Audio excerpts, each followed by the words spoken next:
আওয়ামী লীগ তো বাংলাদেশের রাজনীতিতেই সামনের দিনগুলোতেও আমার ধারণা যে একটা বার্গেনিং চিপ হিসেবে ব্যবহৃত হবে।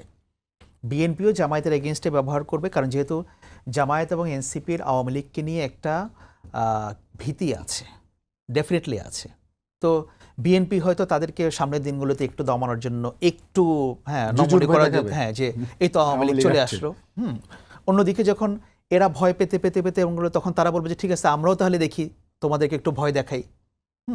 ওইটা হতে পারে।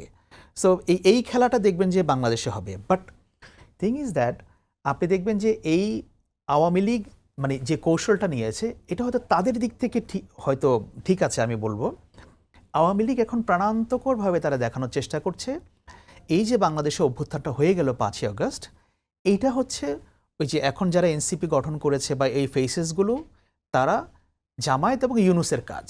বিএনপি ভালো, বিএনপির এগুলোর সঙ্গে কোনো সমস্যা নাই। তারা ইউনূসকে এবং ওই অভ্যুত্থানটাকে বিএনপিকে আলাদা করতে চাচ্ছে।